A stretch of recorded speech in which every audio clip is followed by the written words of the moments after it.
teze cyane abantu n'urukino rw'urunani na na Dinamo. Dinamo urukino rwa mbere cyane Alonso abantu baba bagwiteze n'inkino ndwi zizoba mugabo biteze urukino rwa mbere nigwo ruzotanga isura y'intuze kuko izo nguvu uri kurazipimira kuri Tigers ukazipimira kuri Remesha ntubona neza ukomeye kurushunda donc yashusho ya finale ntushobora kuyibona ariko ku munsi wa Mungu narijya no muri championnat bamwe batsinze abandi baratsinda abandi match retour nukuvuga muri VBL Elite 8 bamwe batsinze nkino 13 abandi bakitsinda nkino 13 rumwe umwe atatsinze yarutsinzwe na mugenzi we yarutsinzwe n'uwundi urumva donc haraho novugi hariho iyo equilibre yigaragaza uravye ku bakinyi uravye novuga donc ku bafana uravye novuga ku byo bariko baraharanira kumaro kritima kuno bazikora amare kritima urarabura ukabona n'uburyo ninde Alonso ugiye no mu mishahara wumva batanga usanga bagenda byose usanga ibiharuro bigenda bingana harakazi tutarinze no kuza mu biharuro nuko tutarashikayo yive ariko ico ngomba kuvuga ngerageje kuraba ku ruhande rw'urunani ndabona ko bafise novuga solution atari nyinshi ufatiye kuri Dinamo ufatiye kuri Dinamo urabona ko bafise amasolution menshi cyane asumbya y'urunani kuko mu gihe ku runani ho Jean-Jacques Boissy ni ubona ko menga yarafashe cyane Jean-Jacques Boissy agira difference muga solution zo bazifise kuko Alonso uravye nk'inge gato uwitwa nk'ubu Prince uravye nk'aba pivot babo Alonso ndakubwije ko uruvuze ngo gira panga uwo mvuga uti atagize ko nkine iminota myinshi raba nk'uru rushasho rugwi Prince urugwinzobe ukaraba uriya Mamadou ukaraba Sibanyoni ariko nk'abo bose wibaza yuko ari nde yoba ameze neza kurushunga Boissy wo mu bamenere ubona harimo akantu kagize ariko uraraba uti Boissy na n'uyu umusore Brighton Hopes uyu no munyamerika mutaho uyu yavuye muri Amerika afise mukuru wake na muri NBA bambe bo muvyara we katumbwe anga abantu benshi baramuzi uyu musore kalite yafashije Dinamo niwe yari umumenere nimero 1 muri bale urumva Boissy yari ukuntu ico wewe Boissy arusha babashasha bindijwemwo bukebuke nuko yatanguranye nande na equipe na za VBA urumva nivyo nayo amaze kumenyana n'abakenya na groupe ariko ndakubwije kuri Novance nta equipe jenjeka Boissy nivyo hari ukuntu kagira iyo difference nyene mugabo ndakubwije ukuri aba ba Odero urashobora kuraba effectif ukavuga ngo iyifise qualité nyinshi kurusha yindi niya aho hano bitegezwa kugusiga ni naho nariko ndakubwira ni Novance urukino go kwa Mungu nigo kuko uru ruzoba rutandukanye nizo twabonye muri VBL Elite 8 kuko ni benshi batari bwaze urumva nk'ubu ku ruhande rwa Dinamo bakinye ale match yale n'urunani Francis Azolibe siho yari uyu Azolibe yazananye nande na Samkelo Samkelo atanguranye n'izi ntuzenye atanguranye na za playoff ariko nibuka kumengo baje ari babiri Azolibe na Chuma Tutu na Chuma kuko muri yale siho yari mugare turu yaravuye muri Amibeka muri Congo urumva ku ruhande rw'urunani muri retour nta nabantu benshi bazanye bongeyemwo Sibanyoni yarasanzwe yaraje buri yabongeyemwo ndenande muri umuntu yashoboye gukina match retour sindabyibuka neza ariko muri playoff muri Dinamo bongeyemwo Gilbert bongeyemwo Samkelo Chele bongeyemwo uyu wewe n'ugukina ntiyakinye urumva ntiyashoboye gukina uyu unye Otobo ntaratangura gukina ndabye liste nca ndabibuka urumva nca mbona abongewemwo cyane ariko ku ruhande rwa Odero ntiyakinye muri ntuzi ku ruhande rw'urunani yakinye retour match retour yazikinye siko Odero yarahari donc hari ibintu byinshi bishasha byaje Brighton uyu Dikong uyu iki Prince Ifeanyi Maktar Geye na okay na nibutse Dinamo ngemwe muri playoff muri match ale na retour siho yara match retour zabaye ahari urumva Alonso uriya kuminga nawe urumva yaciye agira ikibazo aragwara izo nguvu zose rero ni renfort tugiye kubona muri phase finale zigiye kuza azoba ari umuriro ndakubwira noneho Tobo agiye kwinjiramo naho Tobo naho Tobo no Bugesera bigiye kuba ari ibintu bizobavyoborosha barikomeje cyane buriya Novance wo bavuga nabwo bufise abakinyi nka bane uhemba ibihumbi 10 $10 vuga ngo abo bantu ngo nivo yabo ngo irabaye kandi abo mu runanu basangayo waza muri Dinamo ugasanga ni ibintu nk'ibyo ni ibintu biri equilibre bigoye cyane bizodadanurwa n'izinkino zo kuhera ku munsi wa Mungu ariko menga ubatsinze zine ntabahejeje utsinze zina zobahejeje mugabo ico coco ntucitege ico ntigishoboka ndaba mukidashoboka coco mu mwaka uheze Dinamo yatsinze match zine kuri imwe bakikanye match zitanu bakinye kuri imwe yego kuri imwe zabaye zitatu batanguye baratsinda urunani ruca rutsindiye ya kane urumva ya gatanu dinamikira rutsinda bakinye match zitanu zonyene cyo gihe byarababaje cyane gose nubwo ari ndongozi z'urunani kuko bari bemerewe ibintu byinshi cyane gose ntabwo donc Dinamo yari garagaje cyane gose mu mwaka uheze imbere y'urunani uno mwaka rero nibaze yuko ari revenge urabona n'uyu twovuga ko ari recruitment shasha uyu Amayo nawe nyene urumva agarutse neza cyane azoba abafasha cyane muri match retour nawe rero twovuga ko ari revenge kumbure kurande gwa gurunani bazotegeza kuzana ubwo abagaragaza ariko Dinamo nayo iriteguye nguko novuga byategerezwa donc guhangana niyo revenge urunani bateguwe kurabona ko urunani mu kugira izo recruitment zose ni bari muri objective kuvuga ati nawe ntituzosubire nibadusohokane kabiri nibadusohokane kabiri ariko Dinamo nayo yavuga ati uko biri kose kwebwe buriya buryohe hariya tutegerezwa nta gusubira inyuma buriya buryohe twaramaze kubuhonja n'ubundi nitwe tuge donc baravyiteguriye ku mpande zose alene wo kwirengagiza coach nka Julien Chenyo uyu atayindi gahunda yajemwo atari yo gushikana Dinamo muri bal no muri bal niwe bari bafise urumva ariko niyo concurrence itigerezwa kubihari yaba Aron timu ya coaching y'urunani ni nziza cyane coach mukuru Gafyisi naba bafashanya nyene ba Aron donc ubona nyene bigoye biragoye reka tubirindire gusa kandi yo bari na exploit ku burya umwiraburi yatsinze basumuzungu uraza kuvuga ati yihagaze amazonga ateye ubwoba nakora Alonso je namye ndakora ni urabe ukuntu n'umuntu wa mbere maze kubona adapanika nibyo na coach uyu coach Gafyisi n'umuntu atekanye cyane kandi nagiye kubona buriya nuko nuko umwana wacu nyene ubwira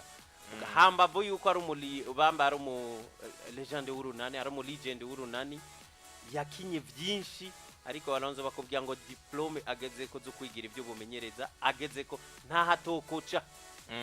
nta hantu na hamwe atokoca Gafyisi no munsi afise impamya bushobozi za basket za coaching zimaze kumushoboza gukoca hariho hose urumva rero nk'uyu bashobora kuba bari no kuri niveau imwe umwe wamwubahira uko baguze ariko uyu mukoce wa Dinamo hari ukuntu nyene agize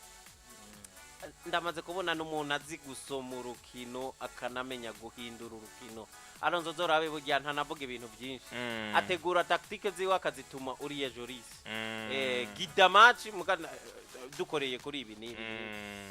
n'umuntu rero atekanye cyane match nahiba yageramiye Dinamo na panika ubona hamagara abakinyi biwe yamaze kubona ikinagira kosore no kunta kibatuma nuko rero byifashe muri basketball muri playoff ku munsi wa Mungu bazaba batanguye gukina za finale aho urunani na Dinamo bazokwambikana mu rukino rwa mbere muri ndwi zitegekanijwe kiretse hageze ukwiza zine imbere y'uwundi umwe nawe atarakoramwo kenshi mugurumva Alonzo wewe shoka wewe kutsinda nka rumwe undi agatsinda urundi undi agatsinda zibizi kurikira undi agatsinda urundi umva awucu usanga zigiye gushika muri ndwi zose twebwereye ko kubw'inyungu za basketball n'abakunzi twakwifuza ko batsindana izo nkino zose tukaziraba buriya ntuge ngo byoryoha uje ukaraba watsinze gukurikira akabari wasubiye gutsinda urukino rukurikira dufate nk'ubu urunani ruratsinze na match kurikira rutsinze Dinamo bice bitangura kubiha muko mwatsinze urukino rukurikira undi agatsinda biba biryoshe cyane bizoba biryoshe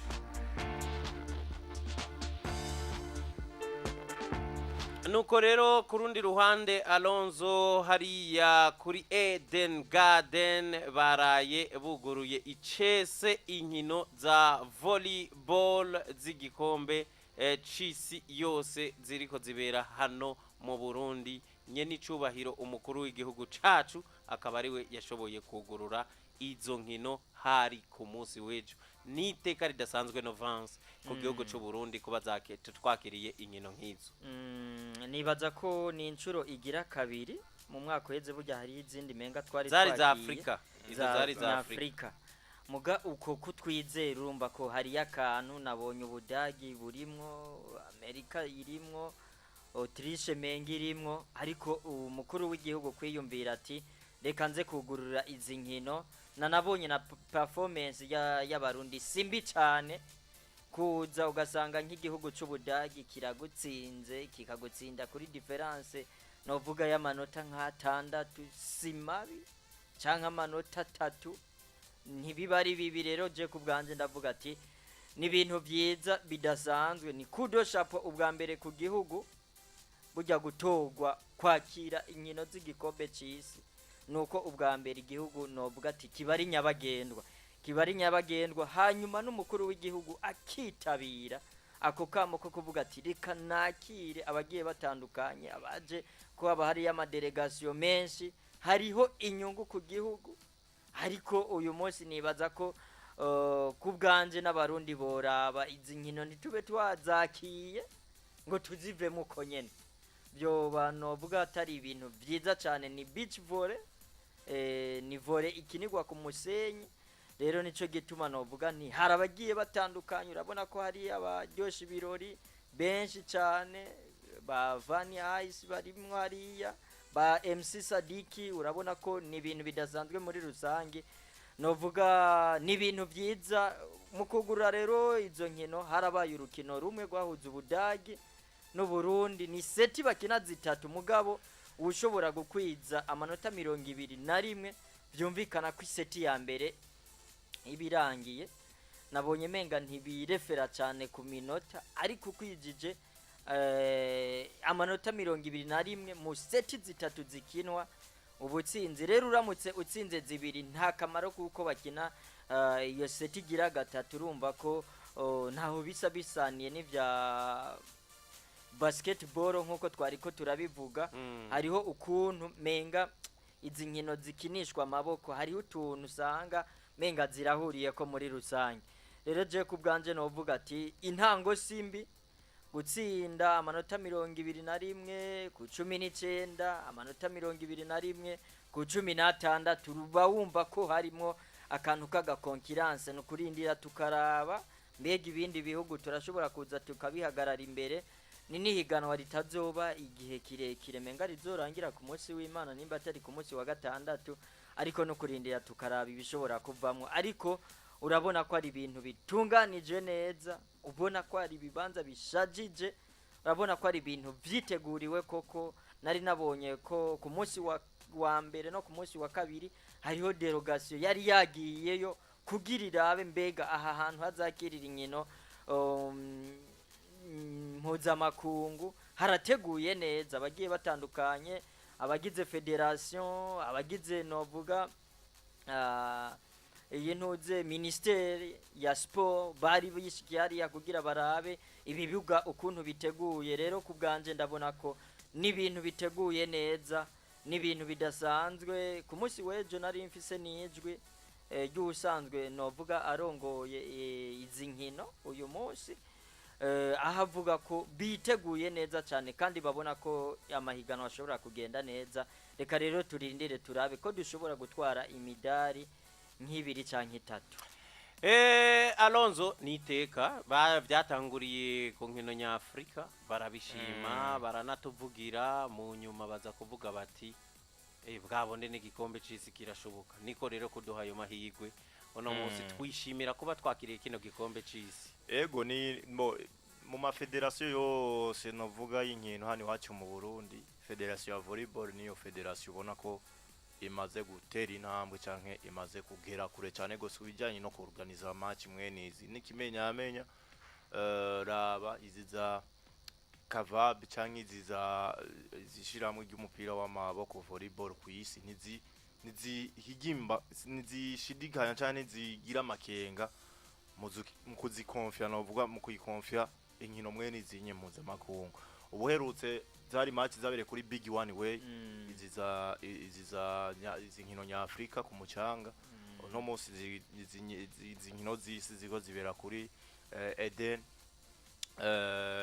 Hosor Beach. Rero ugiye kuraba bisigura iki, bivuze yuko muri volleyball hari novuga ugwego tumaze kugerako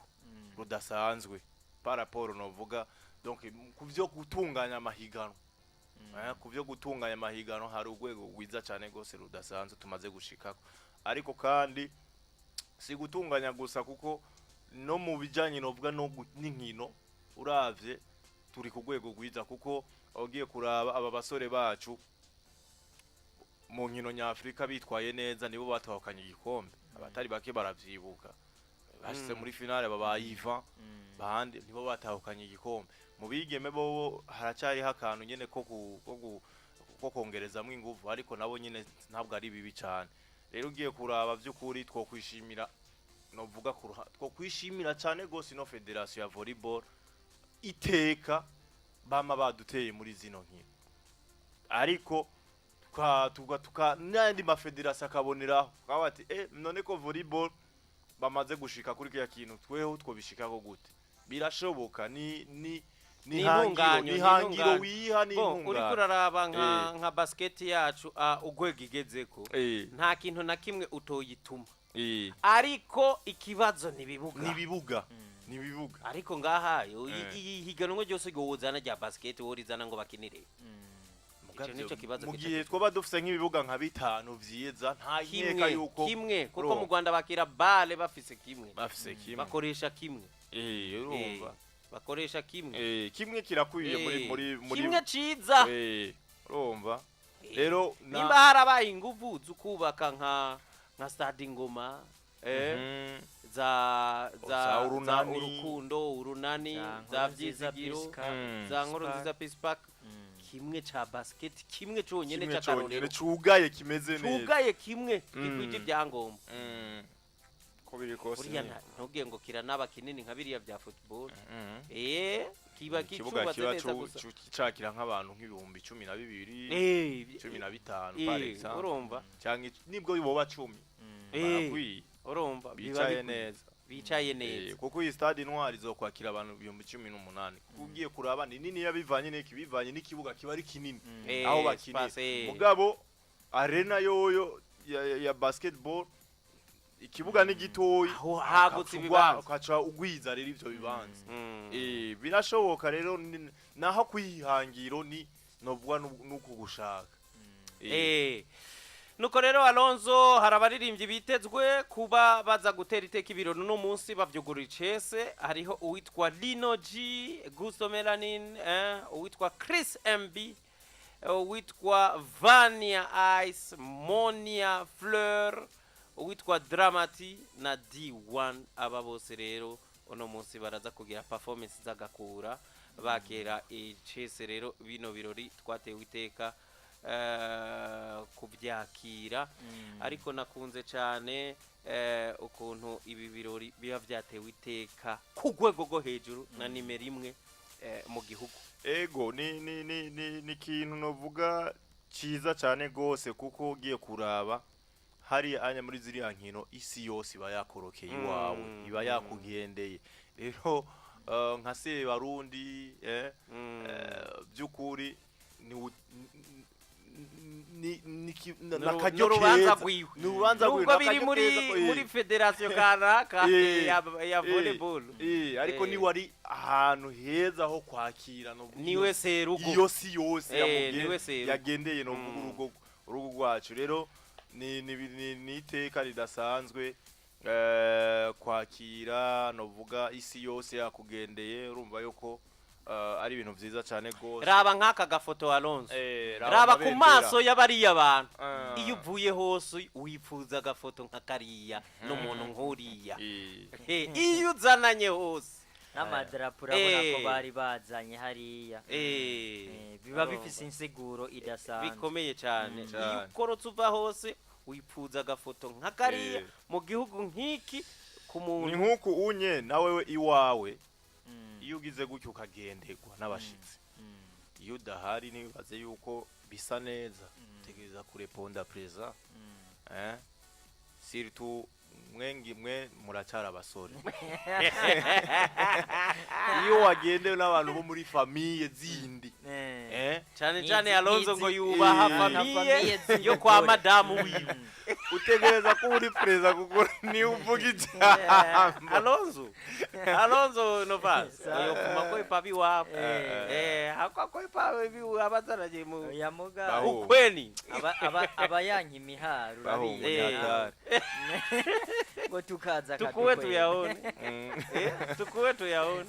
ugendewe uramaze guhura na mabukwe natwe tuba tukigira ibintu byo kuyiba mu umwe wita ngo mama yake na demu wangu ni uli mabukwe